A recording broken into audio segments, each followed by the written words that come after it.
अस्सलाम वालेकुम। अच्छा, फर्स्ट लेक्चर में हमने कर लिया था। सबसे पहले हमने क्या किया था, एक फ़ोल्डर बनाया था अपने इंटर एक्सप्लोरर के ऊपर जाके। हमने यहाँ पे फाइल एक्सप्लोरर, यहाँ पे एक फ़ोल्डर क्रिएट किया था HTML के टाइप से, क्योंकि हमने जितना भी काम करना है हमने इस फोल्डर के अंदर काम करना है। उसके बाद हमने क्या किया था, अपना VS कोड इंस्टॉल किया था। VS कोड को ओपन करके हमने फाइल पे क्लिक करके ओपन फोल्डर पे क्लिक किया था, और जो फोल्डर हमने बनाया था हमने उस फोल्डर को सिलेक्ट किया। सिलेक्ट करने के बाद हमने फोल्डर को ओपन कर लिया। जैसे हमने फोल्डर को ओपन किया तो वो फोल्डर हमारा VS कोड के अंदर ओपन हो गया। इससे फ़ायदा क्या होगा, इससे कि हमें बार बार अगर न्यू फाइल क्रिएट करनी होगी या न्यू इमेज ऐड करनी होगी, हमें बार बार अपने जो है ना ये फाइल एक्सप्लोरर के अंदर नहीं जाना पड़ेगा। हम VS कोड के अंदर रहते हुए ये सारी चीज़ों को ऐड कर सकते हैं। तो यहाँ पे हमने इंडेक्स वाली फाइल बनाई थी सबसे पहले, और उसके एक्सटेंशन रखी थी इंडेक्स डॉट HTML, क्योंकि हम HTML के अंदर काम कर रहे हैं तो हमने सारा कुछ उसके HTML के अकॉर्डिंगली करना है, और उसकी एक्सटेंशन जो HTML रखनी है। इस लास्ट लेक्चर में भी हमने देखा था कि हम HTML के अंदर जितनी भी चीज़ें यूज़ करते हैं ना वो सारी टोटली हमें सारा कुछ लिखने के लिए हमारे पास दो चीज़ें होती है, एक होते हैं टैग्स और दूसरे होते हैं एट्रीब्यूट्स। अब एट्रीब्यूट्स होते हैं वो हर टैग की खसूसियात होती है, तो हर टैग के अंदर यूज़ किए जाते हैं एट्रीब्यूट्स भी। सबसे पहले हमने क्या किया था, HTML स्टार्ट का एट्रीब्यूट्स जो है ना स्टार्टिंग टैग लगाया, और फिर इसका एंडिंग टैग लगाया। इसको हम कहते हैं, ये वाला जो है इसको स्टार्टिंग टैग भी कह सकते हैं या इसको ओपनिंग टैग कहते हैं। उसके बाद जहाँ पे एंड किया तो ये हमारा एंडिंग टैग हो गया या क्लोजिंग टैग हो गया। लेकिन सबसे पहले हमने क्या करना, सबसे जो ऊपर लाइन होगी यहाँ पे हमने डॉक्यूमेंट की टाइप बतानी है, क्योंकि जो हमारे HTML है जब इसको हम ब्राउज़र के ऊपर ओपन करते हैं तो ये सारी एज अ डॉक्यूमेंट कंसीडर होती है। तो हमने ब्राउज़र को बताना होता है कि हमारा डॉक्यूमेंट किस टाइप का है। तो हमने इस सबसे ऊपर लिख दिया डॉक्यूमेंट टाइप HTML, यानी कि हम HTML के अंदर काम करें तो हमने इसको टाइप बता दी कि HTML इसकी टाइप होगी।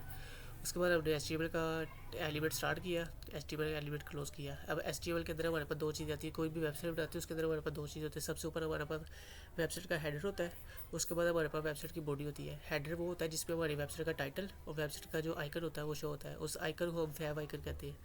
दो चीज़ें शो होती है हेडर के अंदर। उसके बाद जो बॉडी होती है ये हमारी वेबसाइट का मेन पार्ट होता है, जो कि यूज़र ने देखना होता है, वहाँ पे हम सारी चीज़ें शो करवाते हैं अपनी। तो हेड पार्ट के अंदर मैंने बताया दो चीज़ें होती है हमारे पास, आइकन और टाइटल। टाइटल के अंदर हमने टाइटल वाला टैग यूज़ करना है, और उसके अंदर हमने वेबसाइट का टाइटल लिख देना है, जो भी हम अपनी वेबसाइट का नेम रखना चाह रहे हैं वो अपने नेम रख देना है। उसके बाद आइकन के लिए हमने क्या करना है, ये लिंक वाला एक टैग यूज़ होता है, हमने इस लिंक वाले टैग को लगाना है। इसके अंदर हमारे पास तीन चीज़ें आएगी। मैं इसको यहाँ पे इस तरह लिखूँ तो ये तीन चीज़ होती है। अब हमने फर्स्ट लेक्चर में डिस्कस किया था कि हमारे पास दो किस्म के टैग्स होते हैं। एक हमारे पास होते हैं जिसके ओपनिंग और क्लोजिंग टैग होते हैं, यानी कि उसमें क्या होता है कि हमने अगर किसी टैग के अंदर कंटेंट लिखना हो तो उसके लिए हम क्या करते हैं, टैग को ओपन भी करते हैं और क्लोज भी करते हैं। लेकिन ऐसे टैग्स जिसके अंदर कोई कंटेंट नहीं होता, यानी कि फॉर एग्जांपल हमारा इमेज का टैग हो गया, उसके अंदर कंटेंट नहीं होता। इमेज का टैग अभी आगे देखेंगे कि इमेज कैसे लगाते हैं। इसी तरीके से जो लिंक वाला टैग है ना, ये हमने लगाया, इसका कंटेंट नहीं होता। कंटेंट का मतलब ये हमने जो नीचे वाला टैग टाइटल में लगाया, इसके सेंटर के अंदर कंटेंट है, तो इसलिए हम क्या किया, इस टैग को ओपन भी किया, उस टैग को हमने क्लोज भी किया। लेकिन जो लिंक वाला टैग है इसके अंदर कंटेंट कुछ नहीं होगा, इसलिए हम इसको एक ही टैग के अंदर ओपन करते हैं और एक के अंदर क्लोज करते हैं। सिंगल टैग इसके अंदर यूज़ होता है। तो उसको ओपन क्लोज करने के लिए क्या करते हैं, हम टैग को ओपन किया सबसे पहले, और उसके अंदर ये लाइन लगा के हमने क्लोज कर दिया। क्लोजिंग टैग की निशानी यही होती है कि इसके जो है ना एंड पे स्टार्ट पे जो है ना ये हमारे पास स्लैश आती है। तो लेकिन जब हम ऐसा टैग यूज़ करते हैं जिसके अंदर कंटेंट कुछ नहीं होता, तो उसके अंदर हम क्या करते हैं, टैग को ओपन करके उसी के अंदर हम ये स्लैश लगा के उसको क्लोज कर देते हैं, एंड पे स्लैश लगाते हैं। जब इस तरीके से टैग क्लोज करते हैं, इसके स्टार्ट में स्लैश आती है। जब हमारे पास सिंगल टैग होगा तो उसके एंड पे स्लैश आती है। आइकन लगाने के हमने क्या किया, सबसे पहले हमने रेफरेंस देना होता है। इसको कहते हैं रिलेशनशिप। कंप्लीट फॉर्म होती है रिलेशनशिप की, लेकिन हम जो HTML में जितना काम करते हैं शॉर्ट फॉर्म में लिख के करते हैं। तो सबसे पहले हमने बताया कि ये हम जो लिंक लगा रहे हैं किस चीज़ का रिलेशनशिप है। रिलेशनशिप बता रहे आइकन है। मैंने बताया कि हम हेड के अंदर वेबसाइट का आइकन होता है और टाइटल होता है, तो इसके लिए हम बता रहे हैं कि ये आइकन है हमारे पास। सेकंड चीज़ होती है HREF हमारे पास होते हैं कि ये रेफरेंस, इसको कहते हैं REF रेफरेंस होता है। तो हमने रेफरेंस दे रहे हैं कि हमने किस चीज़ का रेफरेंस दिया, इमेज का रेफरेंस है, कौन सी इमेज है, किस चीज़ का रेफरेंस है वो हमने बताया। तो ये हमने रेफरेंस के अंदर लिंक लगाया हुआ है। ये लिंक हमने इंटरनेट से कोई भी इमेज हमें पसंद आती है, हमने उस इमेज का जो है ना लिंक उठा के उस लिंक को यहाँ पे पेश कर दे रहे हैं। उसके बाद थर्ड चीज़ होती है, हमने टाइप बतानी होती है कि जो हमारा आइकन इसकी टाइप क्या है। इसकी टाइप इमेज है और एक्स आइकन है, तो ये भी इसकी टाइप है। ये बाय डिफ़ॉल्ट जो है ना HTML के अंदर इस तरीके से होती है, तो हमने इस तरीके से लिख दे रही है। तो ये हमारा हेड पार्ट कंप्लीट हो गया। उसके बाद हम आए थे बॉडी वाले पार्ट की तरफ, और लास्ट लेक्चर में हमने सीखा था हेडिंग्स लगाना, कि हमने अगर वेबसाइट के अंदर हेडिंग लगानी है तो किस तरीके से लगा सकते हैं। तो हेडिंग लगाने के लिए हमारे पास 6 जो है ना टैग्स होते हैं। सबसे पहले होता है H1 होता है, H2, H3, H4, 5 और 6, ये हमारे पास 6 टैग्स होते हैं। अब इनमें डिफरेंस क्या है, जो H1 होता है ना इसका साइज़ सबसे ज़्यादा होता है। उसके बाद जैसे जैसे हम H2, 3 की तरफ आते जाएगा, नीचे नीचे 1 से 6 की तरफ आते जाएगा, हमारे पास हेडिंग का टाइटल जो है ना, जो साइज़ होता है वो छोटा होता जाता है, यानी कि स्मॉल होता जाता है। तो हमने जो ना अपनी रिक्वायरमेंट्स के अकॉर्डिंगली हम इसको यूज़ करते हैं। जहाँ पे हमें हेडिंग का साइज़ ज़्यादा चाहिए हो हम H1 यूज़ कर लेते हैं, जहाँ कम चाहिए हो हम H2 यूज़ कर लेते हैं। बेसिकली जो सबसे ज़्यादा यूज़ किए जाते हैं H1 और H2 ही ज़्यादा यूज़ किए जाते हैं, बाकी कम यूज़ किए जाते हैं। ये हमारी रिक्वायरमेंट्स पर डिपेंड करता है हमने कौन सा यूज़ करना है। तो सबसे पहले हम ये इस लेक्चर को चला के देख लेते हैं कि ऐसा शो होता है। तो हमने एक एक्सटेंशन इंस्टॉल की थी, आई थिंक अभी रेडी थे, तो उसको नेक्स्ट लेक्चर पे देख लेंगे एक्सटेंशन को। हमने जो फोल्डर है उसके अंदर इंडेक्स वाली फाइल होगी, इंडेक्स वाली फाइल पे डबल क्लिक करेंगे तो ये क्या होगा, हमारी गूगल क्रोम के अंदर वेबसाइट ओपन हो गई है। ये हमारी अभी वेबसाइट है, ठीक है। इसमें ये जो ऊपर टैब शो हो रहा है ये हमारा हेड पार्ट है, और जो नीचे वाला हमारा वाइट एरिया शो हो रहा है ये हमारा बॉडी पार्ट है। हेड पार्ट के अंदर हमने जो इमेज लगाई थी वो इमेज भी शो हो रही है, उसके बाद टाइटल लिखा था, टाइटल शो हो रहा है। और बॉडी पार्ट के अंदर हमने क्या किया था, 6 हेडिंग्स लगाई है, तो ये 6 हेडिंग्स हमारे पास शो हो रही है। H1 फर्स्ट वाली H1 है, उसका साइज़ सबसे ज़्यादा है, फिर H2 है, उसका साइज़ उससे कम है, H3 है, उसका साइज़, जैसे हम H1 से H6 की तरफ आते जाएंगे हमारे पास हेडिंग का साइज़ कम होता जाएगा।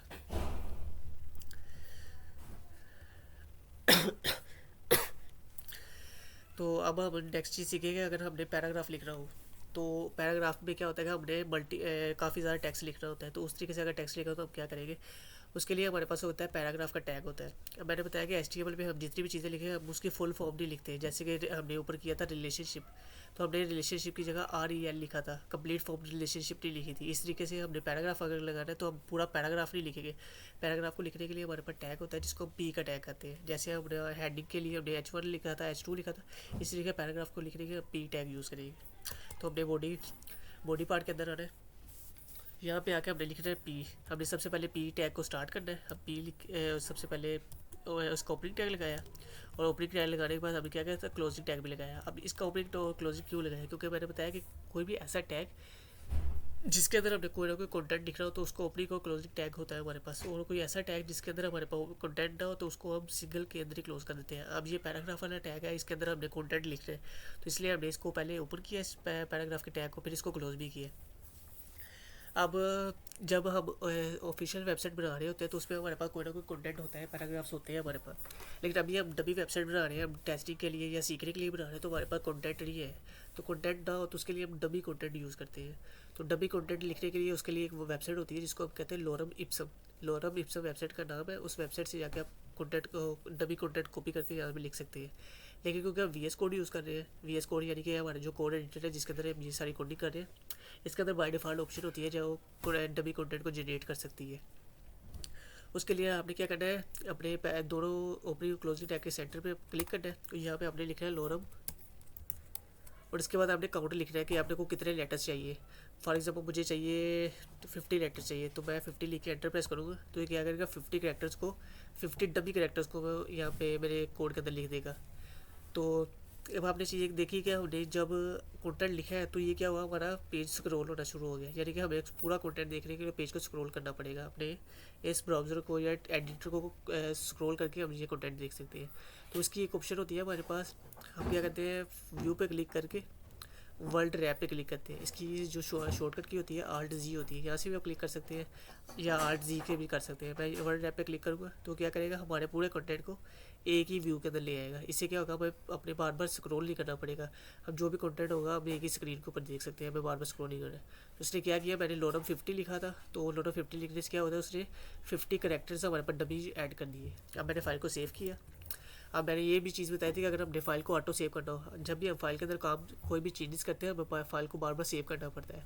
सेव करने के बाद हमारे पास जो भी चेंजेस शो होगी, तो बार बार सेव से बचने के लिए हम क्या करते हैं, फाइल पे क्लिक करके ऑटो सेव वाली ऑप्शन को इनेबल कर देते हैं। इसके साथ टिक आ रहा है, मतलब ये इनेबल है। इससे क्या होगा, जब भी हम फाइल के अंदर कुछ भी चेंज करेंगे ऑटोमेटिकली फाइल हमारी सेव हो जाएगी। अब अपने फाइल को सेव कर लिया, ऑटोमेटिकली जो सेव हो गई, हम अपने ब्राउज़र पे गए, ब्राउज़र पे जाकर अपने पेज को रिफ्रेश करना है। जैसे पेज को मैंने रिफ्रेश किया तो ये देखिए हमारे पास एक पैराग्राफ आ गया। तो इस तरीके से हम क्या करें, अपने वेबसाइट के ऊपर पैराग्राफ लिख के उसके अंदर कंटेंट ऐड करके पैराग्राफ लिख सकते हैं। तो ये हमारा सेकंड टैग हो गया। उसके बाद अगर हम चाहते हैं कि हमें ये हेडिंग्स लगी हुई है, हेडिंग्स के बाद हम एक बॉर्डर लगाना चाह रहे हैं, बॉर्डर या लाइन लगा के उसके बाद हम दूसरा कंटेंट शुरू करने हैं, तो उसके लिए हमारे पास एक टैग होता है। हम क्या करेंगे, हेडिंग्स के बाद जो हमने वो बॉर्डर लगाना है, तो हम हेडिंग्स जहाँ पे एंड हो रही है वहाँ पे आएंगे। और हेडिंग लगाने के लिए हमारे पास एक टैग होता है जिसको हम कहते हैं HR टैग। HR का मतलब होता है हमारे पास ना दो एक्सिस होते हैं, एक एक्स एक्सिस होती है, एक वाई एक्सिस होती है। इसको हम वर्टिकल एक्सिस या हॉरिजॉन्टल एक्सिस भी कह सकते हैं। तो जो हमारा एक्स एक्सिस होता है ना, इसको हम कहते हैं हॉरिजॉन्टल एक्सिस। तो हमने हॉरिजॉन्टल एक्सिस के लिए एक टैग लगाना होता है जिसको हॉरिजॉन्टल एक्सिस रूलर कहेंगे। तो उसकी जो शॉर्ट फॉर्म होती है HR होती है। तो हमने अगर कहीं पे भी बॉर्डर लगाना है, बॉर्डर किसी भी कॉन्टेंट के नीचे बॉर्डर लगाना है, तो हम HR का टैग यूज़ करेंगे। हमने HR लिख के, अब HR टैग ऐसा टैग होता है जिसका अंदर कंटेंट कोई नहीं होता, तो इसलिए हमने इसको इसी टैग के अंदर इसको ओपन करना है, इसी के अंदर इसको क्लोज करना है। तो हमने क्या करना है, स्लैश लगा के इसको यहीं पे क्लोज कर देना है। तो इस तरीके से हमारा ये टैग लग गया। हमने फाइल को सेव किया। सेव करने के बाद मैं जैसे इधर गया, अपने ब्राउज़र पे जाके पेज को रिफ़्रेश किया, तो ये देखें हमारे हेडिंग्स के नीचे हमारे पास एक बॉटल लग गया है। तो इस तरीके से हम क्या करते हैं, किसी भी आइटम्स के नीचे या किसी भी डाटा के नीचे हम बॉटल लगा सकते हैं। तो बॉटल लगाने के लिए हम ये HR वाला टैग यूज़ करेंगे। इसको हम जिसकी फुल फॉर्म होगी हॉरिजॉन्टल रूल्स, रूलर हम कहते हैं, जो हमारे पास स्केल होता है उसको हम रूलर कहते हैं। तो इस तरीके से हम लगा सकते हैं अपने बॉर्डर को। उसके बाद अगर हमने किसी चीज़ को बोल्ड करना हो, फॉर एग्जांपल मेरे पास अब ये सारा टेक्स्ट लिखा हुआ है। अभी हमारे पास अगर यहाँ पे देखें तो ये लाइट इसको कहते हैं। हमारे पास जो है ना फोर्ट की टाइप्स होती है। एक लाइट फोर्ट होता है, बोल्ड होता है, फिर सेमी बोल्ड, मल्टीपल टाइप्स होती है। जब हम CSS करेंगे ना, तो उसके अंदर हम देखेंगे इसकी टाइप्स को कैसे चेंज किया जा सकता है। तो अभी जो टेक्स्ट हमारा शो हो रहा है, इसको कहते हैं लाइट फॉर्म में शो हो रहा है। लेकिन ये जो हमारे हेडिंग्स होती है ये बोल्ड फॉर्म में शो हो रही है, यानी कि थोड़ी सी ज़्यादा डिटेल के अंदर है, पढ़ने से हमें समझ आ रही है, थोड़ा सा बोल्ड है, लेकिन ये लाइट फॉर्म के अंदर है। अगर हमने पैराग्राफ को भी बोल्ड करना है तो हम क्या करेंगे, बोल्ड का टैग यूज़ करेंगे। अब बोल्ड के टैग के लिए हमारे HTML के अंदर टैग होता है जिसको हम कहते हैं बी टैग। बी टैग को यूज़ करके हम किसी भी डाटा को बोल्ड कर सकते हैं। अगर फॉर एग्जांपल हम इसको पैराग्राफ के अंदर जितना भी कंटेंट है इसको बोल्ड करना चाह रहे हैं, तो हम पैराग्राफ के अंदर आएंगे। ये हमारा पैराग्राफ स्टार्ट हो रहा है और यहाँ पे पैराग्राफ एंड हो रहा है। तो हमने क्या किया, पैराग्राफ के अंदर आगे, क्योंकि पैराग्राफ के अंदर वाले कंटेंट को हमने बोल्ड करना है, तो अब इसके चाइल्ड बनाएंगे। अब पैराग्राफ, ये हमारे पास पैराग्राफ है, ये एक पेरेंट है और इसके अंदर जो कंटेंट है इसका चाइल्ड है। तो हमने पैराग्राफ के चाइल्ड को बोल्ड करना है, तो हम क्या करेंगे, पैराग्राफ के चाइल्ड को रैप करेंगे बोल्ड टैग के अंदर। हमने पैराग्राफ के अंदर आए, यहाँ पे हमने क्या किया, बोल्ड वाला टैग यूज़ किया। बोल्ड के टैग के लिए हमारे पास बी टैग यूज़ होता है। हमने इसको ओपन किया और क्लोज भी करना है, क्योंकि हमारे पास कंटेंट किसी ना किसी कंटेंट को हमने बोल्ड करना है, तो इसलिए इसका ओपनिंग टैग भी होगा, क्लोजिंग भी होगा। हमने टैग ओपन किया और इसका क्लोजिंग टैग को आपने यहाँ से कट करना है। जहाँ जितने कंटेंट को आपने बोल्ड करना है उसके नीचे आके आपने इसको पेस्ट करना है। अब जैसे मैं सेव किया फाइल को, ऑटोमेटिकली मेरी फाइल सेव होगी और ये अब मेरा क्या हुआ, बोल्ड टैग के अंदर सारा कंटेंट चला गया। अब मैं चेक करूँगा क्या मेरे पास कंटेंट बोल्ड हुआ है या नहीं। अभी ये हमारे पास लाइट में शो हो रहा है। जैसे ही मैं पेज को रिफ्रेश करूँगा तो ये देखिए हमारा जो पैराग्राफ है ये बोल्ड हो गया। तो इस तरीके से आप किसी भी कंटेंट को बोल्ड कर सकते हैं। अभी तो ये हमारे पास फुल पैराग्राफ था ना, सारा बोल्ड हो गया। अगर मैं चाहता हूँ कि मैं फुल पैराग्राफ को बोल्ड ना करूँ, स्पेसिफिक कंटेंट को बोल्ड करूँ, तो उसके लिए हम क्या करते हैं, एक नीचे पैराग्राफ बोल्ड ऐड करते हैं, उसके बाद उसके अंदर चेंज कर लेंगे। सबसे पहले हम क्या करते हैं, इस पैराग्राफ के नीचे एक बॉर्डर लगाना चाह रहे हैं, तो हम सही वैसे ही करेंगे जैसे हमने ऊपर बॉर्डर लगाया था। बॉर्डर लगाने के लिए हमारे पास HR का टैग यूज़ होगा। हमने इसको ओपन किया और इसी के अंदर क्लोज कर दिया, क्योंकि इसके अंदर कंटेंट कोई है। इसको रिफ्रेश किया तो इसके नीचे बॉर्डर आ गया। अब हम एक न्यू पैराग्राफ लगाएंगे। इसके अंदर भी हम डबी कंटेंट ले लेते हैं, लोअर 30 लिखेंगे तो ये 30 कैरेक्टर्स को ऐड कर देगा। सेव किया इसको और इसको आके मैं रिफ्रेश करूँगा तो मेरे पास 30 कैरेक्टर्स का ही पैराग्राफ आ गया।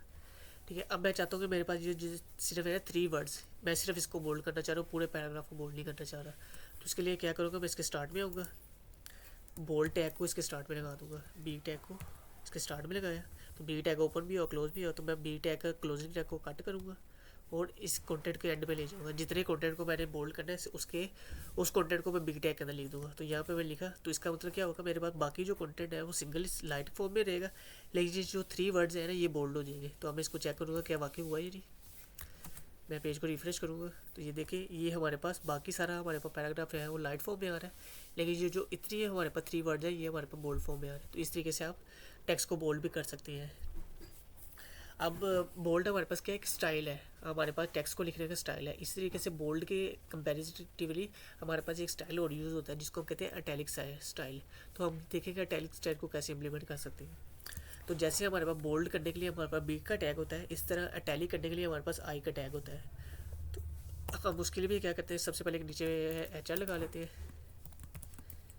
मैंने एच आर लगाया तो इससे क्या हुआ, हमारे पास एक रूलर ऐड हो गया, यानी कि बॉर्डर बॉटम ऐड हो गया, नीचे वाले कंटेंट के नीचे एक बॉर्डर ऐड हो गया। हमने इसके लिए एक न्यू पैराग्राफ फिर बना लेंगे और इसके अंदर मैं लिख दूँगा कंटेंट लॉरम, हमें 30 ले लेते हैं दोबारा। या तो ये 30 कंटेंट हमारे पास 30 करेक्टर्स लिखेंगे। मैं इसको रिफ्रेश करूँगा, मेरे पास 30 करेक्टर्स आ गए।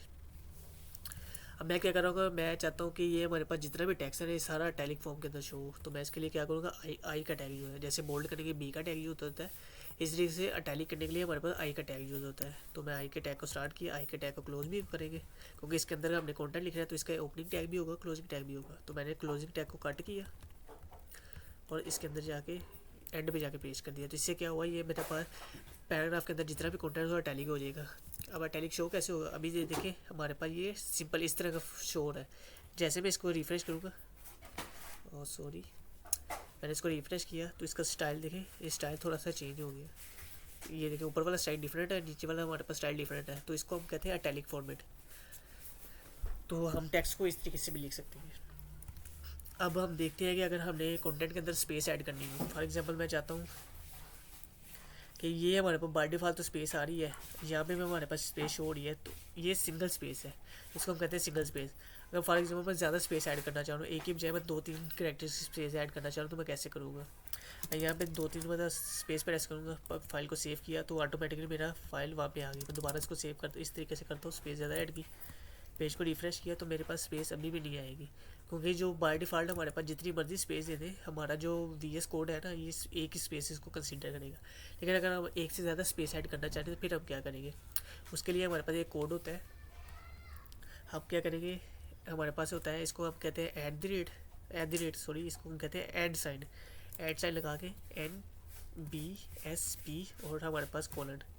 ये हमारे पास एक कोड होता है स्पेस ऐड करने के लिए, क्योंकि हम ये जो HTML कर रहे हैं ये हमारा सारा कोडिंग होती है। मैंने बताया था कि हम कंप्यूटर से बात करनी हो तो कंप्यूटर की बात करने के लिए हमारे पास सारा कोडिंग लैंग्वेज के अंदर हम काम करते हैं, क्योंकि हमें कंप्यूटर से बात करने के लिए कंप्यूटर की लैंग्वेज के अंदर काम करना पड़ता है। इसलिए हमें जो भी काम करना है कंप्यूटर के अंदर हमें कोई ना कोई कोड लिखना पड़ेगा। तो स्पेस ले ऐड करने के लिए हमने ये स्पेस का कोड ऐड किया। तो अब हम इसको सेव करेंगे और पेज को रिफ्रेश करेंगे, तो ये आप चेक करेंगे यहाँ पे हमारे पास 2 स्पेसेस आ गई। पहले 1 स्पेस ही, अब 2 स्पेस आ गया। अगर मैं चाहता हूँ एक से ज़्यादा स्पेस ऐड हो तो मैं क्या करूँगा, इसी को कॉपी करूँगा और इसके फ़ौरन बाद इस साइड पे आके पेस्ट कर दूँगा। जितनी दफ़ा पेस्ट करूँगा उतनी हमारे पास स्पेस आती जाएगी। अब मैं इसको रिफ्रेश करूँगा तो ये देखिए हमारे पास स्पेस ज़्यादा होगी। तो इस तरीके से आप कोड के थ्रू भी स्पेस ऐड कर सकते हैं। तो ये हमारा पैराग्राफ भी हो गया और ये हो गया, अटैलिक टैग भी हो गया हमारे पास, बोल्ड टैग भी हो गया है और रूलर टैग भी हो गया।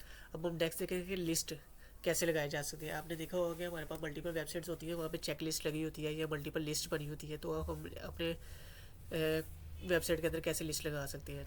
तो लिस्ट हमारे पास 2 टाइप्स की लिस्ट होती है, एक हमारे पास होती है ऑर्डर लिस्ट और दूसरी हमारे पास होती है अनऑर्डर लिस्ट। अब ऑर्डर लिस्ट में और अनऑर्डर लिस्ट में फ़र्क क्या होता है, जो ऑर्डर लिस्ट होती है ना, ये हमारे पास उसमें नंबर लगा होता है 1 2 3, हर लाइन के ऊपर नंबर लिखा होगा। 1 2 3 से स्टार्ट हो सकती है, ABC से स्टार्ट हो सकती है या रोमन की 30 से स्टार्ट हो सकती है। लेकिन जो होती है ना अनऑर्डर लिस्ट के अंदर हमारे पास नंबर्स जो होते हैं उसमें हमारे पास डॉट्स होते हैं कि हर किसी के लिए डॉट, हर लाइन के ऊपर डॉट लगा होता है। तो हम लगा के देखेंगे कैसे लगाना है। सबसे पहले हम देखते हैं अनऑर्डर लिस्ट कैसे लगाती है। तो अनऑर्डर लिस्ट इसकी फुल फॉर्म है, लेकिन मैंने बताया कि HTML में हम जितना भी काम करते हैं हम फुल फॉर्म नहीं लिखते, हम जो है शॉर्टकट कीज़ यूज़ करते हैं, जैसे टैग का नेम होता है वो शॉर्टकट नेम लिखते हैं। तो ऑर्डर लिस्ट के लिए हम यूज़ करते हैं UL का टैग। कौन सा, UL का मतलब होता है अनऑर्डर लिस्ट, तो इसके लिए हम UL का टैग यूज़ करते हैं। तो हमने इसको टैग को ओपन किया और क्लोज़ किया, ठीक है। अब जितना भी हमारे पास आइटम्स आएंगे इसके अंदर हुए, अब लिस्ट के अंदर हमारे पास जो हर लाइन होती है ना, वो हर लाइन को हम as a list item consider करते हैं, क्योंकि हम बना रहे हैं अनऑर्डर लिस्ट बना रहे हैं। तो लिस्ट के अंदर जितनी भी चीज़ें होती है वो लिस्ट आइटम्स होती है। तो हमने क्या करना है, सबसे पहले UL का टैग लगाना है। UL का यानी ऑर्डर लिस्ट का टैग होगा, इसके अंदर हम क्या लगाएंगे, LI का टैग लगाएंगे। LI मीन्स ये लिस्ट आइटम है, यानी कि हाँ ऑर्डर के अंदर, ऑर्डर लिस्ट के अंदर हर लिस्ट के आइटम्स होंगी। तो इस तरीके से हम एक आइटम लगा सकते हैं। फॉर एग्जांपल हम बना रहे हैं फ्रूट्स के लिए बना रहे हैं, तो हम सबसे पहले क्या करते हैं, इसके ऊपर लिख लेते हैं, एक हेडिंग लिख लेते हैं। हम H4 को यूज़ करते हैं हेडिंग के लिए, H3 यूज़ करते हैं और इसके अंदर लिख देते हैं हम फ्रूट्स।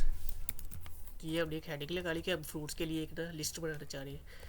तो हमने अगर फर्स्ट फ्रूट का नाम लिख रहे हैं तो हम लिखेंगे एप्पल, ये हमने फर्स्ट फ्रूट लिख दिया। तो सेकंड फ्रूट के लिए हम क्या करेंगे, लिस्ट के अंदर सेकंड आइटम ऐड करेंगे। तो इसके लिए हम क्या करेंगे, एल आई, इसके अंदर हम लिख देंगे ग्रेप्स। इस तरीके से हम थर्ड लिस्ट ऐड करना, आइटम ऐड करना चाह रहे हैं उसको, इसके अंदर हम क्या करेंगे, थर्ड एल आई ऐड करेंगे। और इसके अंदर हम लिख देते हैं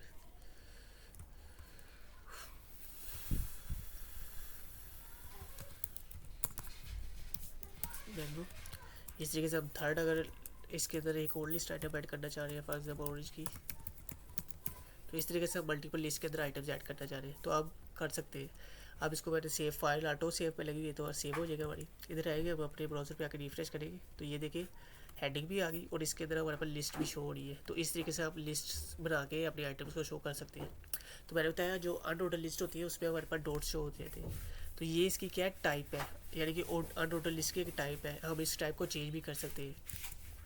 तो जैसे हमने पहले डिस्कस किया था कि हम HTML के अंदर जितना भी काम करते हैं वो या तो हम टैग्स को यूज़ करके कर सकते हैं या एट्रीब्यूट्स को यूज़ कर सकते हैं। तो हमने ये टैग्स यूज़ किए थे। अब हम क्या कर रहे हैं, टैग की खसूसियात या उसकी प्रॉपर्टीज़ को चेंज करना चाह रहे हैं। तो प्रॉपर्टीज़ जो होती है हम एट्रीब्यूट्स को यूज़ करके उसकी प्रॉपर्टीज़ को चेंज कर सकते हैं। अभी बाय डिफ़ॉल्ट हमारी जो अनऑर्डर लिस्ट है इसकी बाय डिफ़ॉल्ट प्रॉपर्टी है या टाइप है वो उसको कहते हैं ये डॉट है। तो लेकिन अगर हम इसको चेंज भी कर सकते हैं। चेंज करने के लिए अब क्या करेंगे, इसके अंदर न्यू एट्रीब्यूट ऐड करेंगे। तो एट्रीब्यूट हमेशा हमने जब भी एट्रीब्यूट्स ऐड करने हैं तो हमने ओपनिंग टैग के अंदर एट्रीब्यूट्स ऐड कर सकते हैं। ठीक है, ओपनिंग टैग में हमने जो ब्रैकेट एंड जो हमारा लेस या ग्रेटर का साइन है इससे पहले आपने ना स्पेस ऐड कर दी है। स्पेस ऐड करने के बाद हमने उस एट्रीब्यूट का नेम लिखना है जिसको एट्रीब्यूट इससे मैनेज किया जा सकता है। तो हमारे पास अनऑर्डर लिस्ट का जो एट्रीब्यूट होता है उसका नाम होता है टाइप।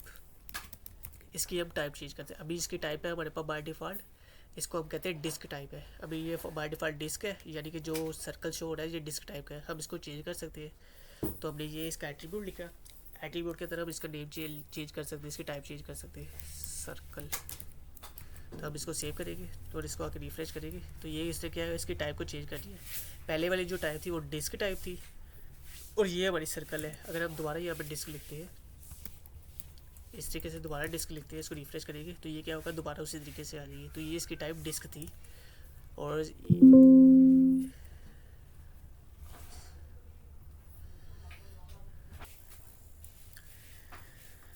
तो अगर मैंने दोबारा डिस्क लिखा तो हमारे पास ये टाइप जो है इसकी डिस्क आ गई। ये हमारे पास डिस्क टाइप, ये अगर हम इसको डिस्क टाइप नहीं लिखेंगे तो बाय डिफ़ॉल्ट हमारी जो टाइप होती है डिस्क होती है। हमारे पास एट्रीब्यूट्स अगर हम नहीं ऐड करते तो कुछ बाय डिफ़ॉल्ट एट्रीब्यूट्स होते हैं वो अप्लाई हो जाते हैं। तो डिस्क इसकी बाय डिफ़ॉल्ट टाइप होती है, लेकिन हम इसको चेंज भी कर सकते हैं। जैसे मैंने अभी सर्कल करके दिखाया, हम दोबारा सर्कल करते हैं और सर्कल रिफ्रेश किया तो ये हमारे पास टाइप्स के चेंज होकर सर्कल आ गई। इस तरीके से इसकी एक और टाइप होती है जिसको हम कहते हैं स्क्वायर। इसको सेव किया, रिफ्रेश किया तो ये देखिए इसकी टाइप्स हमारे पास सर्कल से चेंज होकर स्क्वायर हो गई। तो ये हमारे पास 3 टाइप्स होती है अनऑर्डर लिस्ट की। अब हम जाएंगे ऑर्डर लिस्ट की तरफ। ऑर्डर लिस्ट कैसे लगाई जा सकती है, तो हमने क्या करना है, इसके नीचे ही न्यू हेडिंग ऐड कर लेते हैं, H4 H3 को यूज़ करते हैं। इसमें हम लिख देते हैं सब्जेक्ट्स लिख लेते हैं, फॉर एग्जांपल कि सब्जेक्ट्स के लिए हम लिस्ट बना रहे हैं। तो मैंने बताया कि ये हमारे पास 2 लिस्ट की टाइप्स होती है, एक अनऑर्डर लिस्ट होती है, एक ऑर्डर लिस्ट होती है। तो हमने अनऑर्डर लिस्ट लगानी सीख ली। अब हम सीखेंगे ऑर्डर लिस्ट कैसे लगाई जाती है। तो ऑर्डर लिस्ट लगाने के लिए हम टैग जो यूज़ करते हैं HTML के अंदर, उस टैग को कहते हैं OL, यानी कि OL का टैग ऑर्डर लिस्ट के लिए यूज़ किया जाता है। तो हम OL को स्टार्ट करेंगे और OL को एंड भी किया। अब जिस तरीके से अनऑर्डर लिस्ट के अंदर हमारे पास लिस्ट आइटम्स होती है, LIs होते हैं, इसी तरीके से ऑर्डर लिस्ट के अंदर भी हमारे पास OL LIs या लिस्ट आइटम्स होती है। तो हमने सेम उसी तरीके से लगानी है इसके अंदर भी। LI ये हमारे पास फर्स्ट लिस्ट आइटम आ गई, तो इसके अंदर हम सब्जेक्ट का नेम लिखेंगे इंग्लिश। इस तरीके से हम दूसरी LI भी ऐड कर सकते हैं, उर्दू, मैथ्स,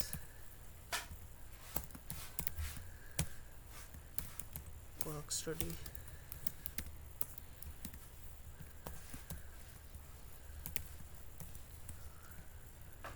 बायो। इस तरीके से आप अपनी जितनी मर्जी लिस्ट आइटम्स ऐड करना चाहे कर सकते हैं। अब हम देखते हैं इसका व्यू कैसे शो होता है। फाइल को ऑटो सेव किया, रिफ्रेश किया पेज को, तो तो हमारे पास ऑर्डर लिस्ट हो रही है। तो मैंने बताया था ऑर्डर लिस्ट जो होती है हमारे पास उसमें डॉट या डिस्क वगैरह नहीं आती, इसमें हमारे पास नंबर शो हो रहते हैं। तो ये हमारे पास नंबर स्टार्ट हो रहे हैं, हर लिस्ट के साथ नंबर आ रहा है 1 2 3 4 5।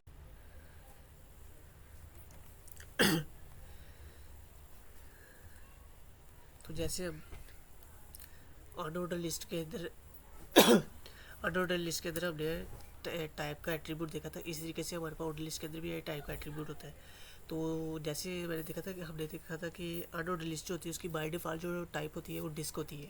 तो इसी तरीके से जो ऑर्डर लिस्ट होती है इसकी बाय डिफ़ॉल्ट जो टाइप होती है वो हमारे पास काउंटिंग होती है, यानी कि 1 2 3 इस तरीके से फॉर्मेट शो होते हैं। तो अगर आप चाहें इसको स्टार्ट भी, फॉर एग्जाम्पल अभी क्या हो रहा है कि 1 से स्टार्ट हो रहा है, अगर हम चाहें कि किसी और नंबर से स्टार्ट करना चाहिए, फॉर एग्जाम्पल 51 से स्टार्ट करना चाह रही है, 55 से स्टार्ट करना चाहिए, 35 से, किसी भी नंबर से स्टार्ट करना चाहिए, तो उसके लिए हमारे पास एक एट्रीब्यूट होता है जिसको हम कहते हैं स्टार्ट। तो हमने लिखते हैं स्टार्ट, लिखे एट्रीब्यूट लिखे, तो इसके अंदर हम जो भी वैल्यू लिखे, फॉर एग्जाम्पल अगर हम 31 से स्टार्ट करना चाहिए हम 31 लिखेंगे, तो ये इसको रिफ्रेश करेंगे तो ये क्या होगा 31 से स्टार्ट हो जाएगा। तो इस तरीके से आप अपने नंबर को चेंज करके इसको जहाँ से चाहे स्टार्ट करना चाहिए कर सकते हैं। तो इसकी टाइप अगर हम चेंज करना चाहिए, फॉर एग्जाम्पल हम क्या करते हैं, इसको अभी 1 ही कर देते हैं, बाई डिफ़ॉल्ट 1 से स्टार्ट करते हैं, अब ये 1 से स्टार्ट हो रहा है। तो अगर हम चाहते हैं कि इसकी टाइप चेंज करना चाह रहे हैं, हम चाहते हैं कि इसको टाइप जो वो ए वाले ए से अल्फ़ाबेट से स्टार्ट हो, तो अगर हम ए लिखेंगे तो ये क्या होगा ए बी सी से, स्मॉल ए बी सी से स्टार्ट हो जाएगा। एक इसी तरह अगर हम बड़ी ए बी सी से स्टार्ट करना चाह रहे हैं कैपिटल ए बी सी से, तो हम कैपिटल ए लिखेंगे, उसको रिफ्रेश करेंगे तो ये कैपिटल ए बी सी से स्टार्ट हो जाएगा। इस तरीके से हमारे पास ये हमारे पास एक होगी काउंटिंग वाली होगी, स्मॉल अल्फ़ाबेट वाली होगी, लार्ज अल्फ़ाबेट वाली होगी। इसी तरीके से हमारे पास होती है रोमन गिनती, रोमन गिनती होती है हमारे पास, हमने आई प्रेस करेंगे तो ये हमारे पास क्या होगा रोमन गिनती से स्टार्ट होगी, यानी इसकी जो टाइप होगी वो रोमन हो जाएगी। ये आई छोटा लिखेंगे तो ये छोटी रोमन गिनती स्टार्ट हो जाएगी। अगर हम आई बड़ा लिखेंगे तो ये लार्ज या लार्ज रोमन जो गिनती होती है ऊपर से स्टार्ट हो जाए। तो इस तरीके से आप क्या कर सकते हैं, अपनी जो जितनी भी लिस्ट आइटम्स होती है उसका जो टाइप है वगैरह सारा कुछ चेंज कर सकते हैं। अब जो नेक्स्ट हमारी चीज़ है, हम देखेंगे हम अपनी वेबसाइट के अंदर इमेज कैसे लगा सकते हैं। तो इमेज लगाने के लिए हमारे पास इमेज का टैग होता है। इमेज हमारे पास फुल फॉर्म है, शॉर्ट फॉर्म है, मैंने बताया कि हमने HTML के अंदर जितने भी टैग यूज़ करते हैं हम शॉर्ट फॉर्म के अंदर यूज़ करते हैं। तो शॉर्ट फॉर्म में हमारे पास टैग होता है, उसको कहते हैं IMG। तो हम क्या करेंगे IMG टैग लगाएंगे। अब IMG जो टैग होता है ये हमारे पास ऐसा टैग है जिसके अंदर कोई कंटेंट नहीं आता, तो इसलिए इसको हम क्या कहते हैं, जिस टैग से स्टार्ट करेंगे उसी के अंदर इसको क्लोज करेंगे, यानी कि ये टैग स्टार्ट किया और इसके अंदर इसको क्लोज कर दिया। तो इसका कंटेंट कुछ नहीं होता है, इसलिए इसका स्टार्टिंग और क्लोजिंग टैग एक ही हमारे पास होगा। इसमें हमारे पास इमेज को लगाने के लिए हमारे पास जो एट्रीब्यूट यूज़ किया जाता है उसको हम कहते हैं SRC। तो ये हमारे पास सोर्स होता है। SRC का मतलब क्या है, SRC की फुल फॉर्म है सोर्स। सोर्स होता है कि जहाँ पे हमारी इमेज पड़ी हुई है तो ये उसका लिंक देना होता है हमने इसको, तो इसलिए हम इसको कहते हैं SRC सोर्स। अब हम इसमें इमेज कैसे लगा सकते हैं, हमने ऊपर जो इमेज लगानी सीखी थी ना इस जगह पे, तो उसमें हमने क्या किया था, लिंक लगा के यूज़ किया था। तो हम लिंक के थ्रू भी कर सकते हैं इमेज को लिंक भी लगा के, यहाँ पे किसी इंटरनेट से कोई भी इमेज का लिंक उठा के वो पेज करेंगे, वहाँ से भी इमेज लग जाएगी। और दूसरा तरीका होता है कि हमारे पास फोल्डर के अंदर जहाँ पे हमारी फाइलें पड़ी है वहाँ पे इमेज को सेव करवा सकते हैं। तो अभी हमने लास्ट टाइम ये वाली इमेज रखी हुई थी, ये डाउनलोड की थी हमने, हम इसी इमेज को यूज़ करना चाह रहे हैं। तो मैं क्या करूँगा, उस इमेज का लिंक दूंगा। अब हमारे पास इमेज क्या पड़ी हुई है, इस फाइल से बाहर पड़ी हुई है, यानी कि इस फोल्डर के अंदर ही पड़ी हुई है लेकिन फाइल से बाहर है। तो फाइल से बाहर जाने के लिए हम क्या करेंगे, डॉट और स्लैश, तो ये चीज़ लिखेंगे तो ये क्या करेगा हमारी इस फाइल से बाहर चलेगा। ये फाइल के अंदर जिसके अंदर काम करें तो फाइल से बाहर चलेगा और फोल्डर के अंदर जितनी दूसरी चीज़ें उसको एक्सेस कर सकता है। मैं जैसे डॉट स्लैश लिखा तो उसे लिस्ट शो करा दी कि हमारे पास इस फोल्डर के अंदर ये चीज़ें पड़ी हुई है, एक इमेज पड़ी हुई है और एक हमारे पास फाइल पड़ी हुई है। तो यहाँ पे देखेंगे तो हमारे पास एक इमेज पड़ी हुई है और एक ही हमारे पास HTML फाइल पड़ी हुई है। तो मेरे पास जो इमेज है मैं उस पर क्लिक करूँगा तो क्या करेगा, उस इमेज को ऐड कर देगा हमारे पास। मैंने इसको सेव किया, ऑटो सेव हो जाती है हमारे पास। मैं इसको रिफ़्रेश करूँगा, जैसे रिफ़्रेश किया तो मेरे पास इमेज जो है वो इमेज आ गई। इस तरीके से आप अपनी वेबसाइट के ऊपर इमेज भी लगा सकते हैं। अब इमेज का मैंने विड्थ हाइट चेंज करनी हो तो वो भी मैं क्या कर सकता हूँ, वो भी हम क्या करेंगे, एट्रीब्यूट लगाएंगे। इसके लिए भी कोई ना कोई एट्रीब्यूट होगा। तो विड्थ चेंज करने के लिए हमारे पास जो होता है विड्थ का एट्रीब्यूट होता है। मैंने विड्थ लिखा तो मेरे पास विड्थ आ गई। मैं फॉर एग्जाम्पल चाहता हूँ कि 500 पिक्सल, क्योंकि हमारे पास जो जितनी भी कंप्यूटर की स्क्रीन होती है ना वो सारी पिक्सल के अंदर काउंट होती है। तो हमने क्या करना है, पिक्सल लिखने होते हैं। तो मैं 500 पिक्सल लिख के इसको सेव करूँगा, इसको रिफ्रेश करूँगा, तो देखिए मेरी फाइल का साइज़ इंक्रीज़ हो गया, यानी कि इमेज का जो साइज़ है ना विड्थ उसकी इंक्रीज़ हो गई है। इस तरीके से हम इसकी हाइट भी इंक्रीज़ कर सकते हैं। हाइट के लिए भी हमारे पास क्या होगा, एक एट्रीब्यूट होता है जिसको कहते हैं हाइट का, और यहाँ पे मैं लिख देता हूँ फॉर एग्जांपल 300 पिक्सल। तो इसको लेके मैं रिफ्रेश करूँगा तो ये देखिए इसका साइज़ भी डिक्रीज़ हो गया, यानी कि हाइट भी डिक्रीज़ हो गई। तो इस तरीके से हम क्या करते हैं, इमेज की विड्थ और हाइट चेंज कर सकते हैं। लेकिन अगर हमारे पास इमेज होती ही नहीं है तो उसके लिए हमारे पास एक टैग होता है जिसको हम कहते हैं अल्टरनेटिव टैग। तो आई थिंक सॉरी ये टैग कह रहा हूँ, हमारे पास एट्रीब्यूट होता है, उसको हम कहते हैं अल्टरनेटिव। अल्टरनेटिव हमारा तब यूज़ होता है जब हमारी इमेज के अंदर कोई इशू है, यानी कि हमारी इमेज लोड ना हो, तो तब हम अल्टरनेटिव टैग शो करवाते हैं। तो उसके लिए हमारे पास जो एट्रीब्यूट होता है उसको कहते हैं ALT अल्टरनेटिव। इसके अंदर मैं लिख देता हूँ, मेरे पास ये टेस्टिंग इमेज है, ये मैं लिख देता हूँ, कोई भी टेक्स्ट लिख देता हूँ, ठीक है। तो अब मैंने सेव किया, इसको रिफ्रेश किया, तो अभी हमारे पास टेक्स्ट शो नहीं होगा। अब टेक्स्ट कब शो होगा, जब हमारे पास इमेज के अंदर कोई इशू होगा। लिंक के अंदर फॉर एग्जाम्पल मैंने इमेज का लिंक गलत दे दिया, तो इससे मेरी इमेज का जो लिंक गया था वो था imag.png। तो यहाँ पे मैंने उसका नेम चेंज कर दिया, यानी कि मेरे पास ये इमेज एग्जिस्ट नहीं करती। इस केस में हमारे पास क्या होगा, मैं जैसे रिफ्रेश करूँगा तो मेरे पास इमेज नहीं शो रही। अब जो अल्टरनेटिव टेक्स्ट होगा वो हमारे पास शो होगा। तो इस तरीके से ये हम क्या कर सकते लगा सकते हैं कि हमें पता होगी इमेज अगर नहीं आ रही तो उसके अल्टरनेटिव बैक पे क्या टेक्स्ट लगा हुआ है। तो अब मैं क्या करता हूँ, इसको सेव कर देता हूँ, मैं इसको IMG कर दिया, करेक्ट किया।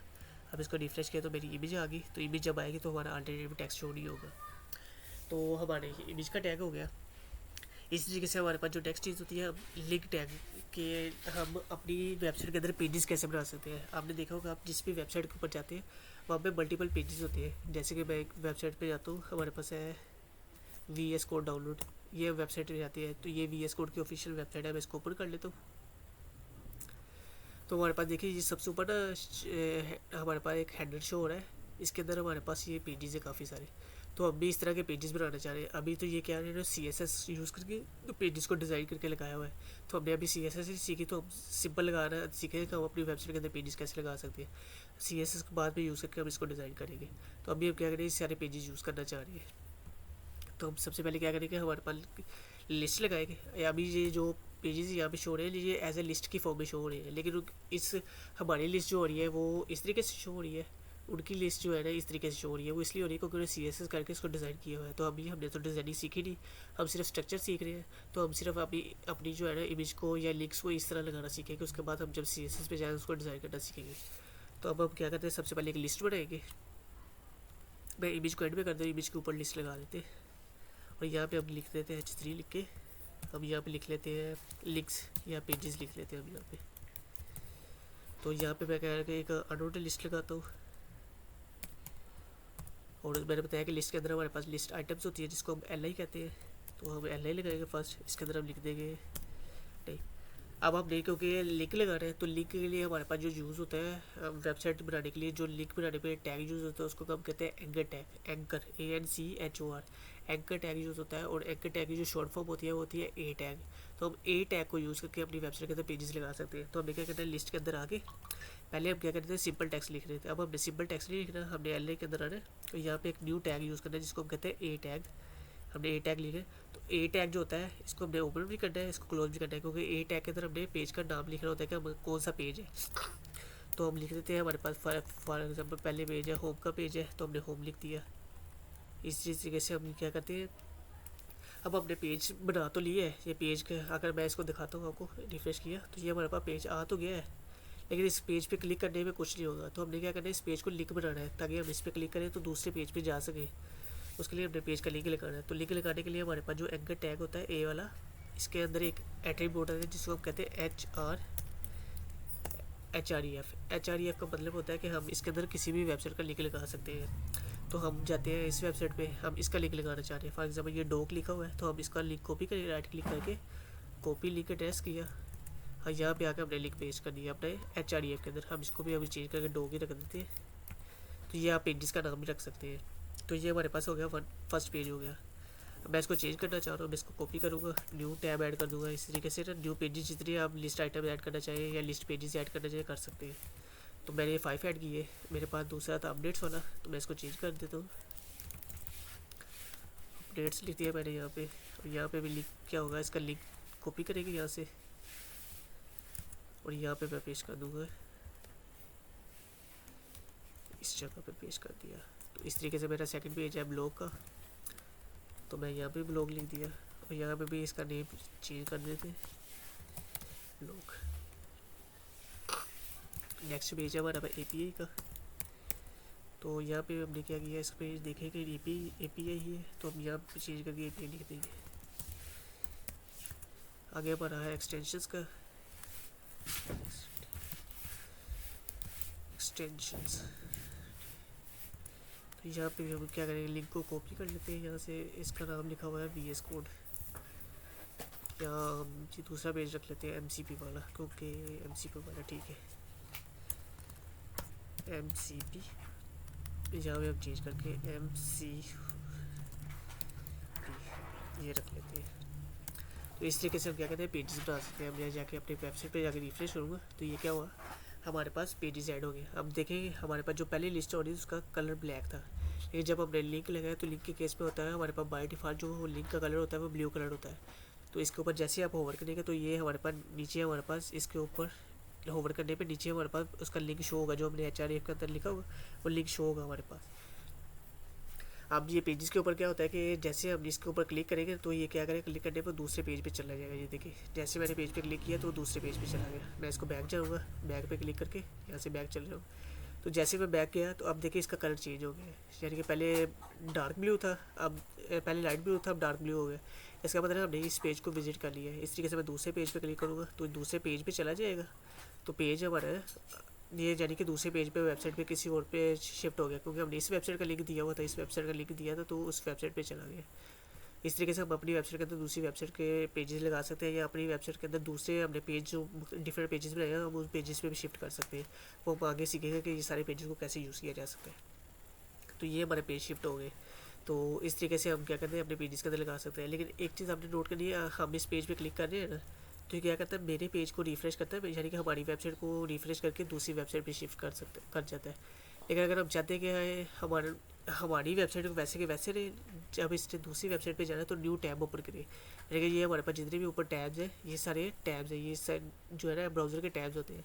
तो हम चाहते हैं कि ये हमारी वेबसाइट को रीलोड ना करे, न्यू वाले टैब ओपन करें, वहाँ पर वेबसाइट को ओपन करें। तो उसके लिए हमारे पास एक एट्रीब्यूट डिफरेंट यूज़ होता है। अब क्या करेंगे, एंकर टैग के अंदर ही आएंगे। ये हमारा क्या है, एंकर टैग था, इसके अंदर हम न्यू एट्रीब्यूट ऐड करेंगे जिसको कहते हैं टारगेट। ये वाला टारगेट वाला एट्रीब्यूट होता है, यहाँ पे हम लगाएंगे ब्लैक। इसके अंदर 4 ऑप्शन होती है, 4 में से आपने फर्स्ट वाली ऑप्शन कर लेना है टारगेट वाली। तो ये ऑप्शन हमने सेलेक्ट की। तो आपने क्या करना है, इसको कॉपी करके नीचे वाले सारे टैब्स पे लगा लेना है। यहाँ पे भी लगाएंगे, नीचे वाले जितने भी हमारे ए वाले टैग हो गए ना सब पे लगा देंगे। अब इसका फ़ायदा क्या होगा, अब अगर इसको मैं रिफ्रेश किया, अब मैं जैसे किसी पेज पे क्लिक करूँगा तो मेरी वेबसाइट वैसे की वैसे रहेगी। अब ये देखें मेरी वेबसाइट वैसे की वैसी रहेगी। उससे क्या किया, न्यू टैब ओपन करके उसको शिफ्ट कर दिया। मैं इसको क्लोज करता हूँ एक दफ़ा। अभी हमारे पास क्या एक ही टैब ओपन है। मैं जैसे किसी पेज पे क्लिक करूँगा तो क्या करेगा, हमारा न्यू टैब ओपन करके उस वेबसाइट को न्यू टैब के ऊपर ओपन कर देगा। तो इस तरीके से हम क्या करते हैं, अपनी वेबसाइट के अंदर अपनी वेबसाइट के पेजेस का लिंक भी लगा सकते हैं, या किसी दूसरी वेबसाइट के पेजेस का लिंक भी लगा सकते हैं। तो इस तरीके से हमारे पास पेजेस बनते हैं। तो इन पेजेस को हम मेन्यू भी कहते हैं। तो हम नेक्स्ट में सीखेंगे कि मेन्यूज़ कैसे लगाई जा सकती है। तो आज के लेक्चर के लिए इतना ही है। आप लोग इसको देख सकते हैं और उसकी प्रैक्टिस भी खुद करिएगा, ताकि आपको सारी चीज़ों का पता लगे कि हम किस तरीके से इन चीज़ों को यूज़ कर सकते हैं।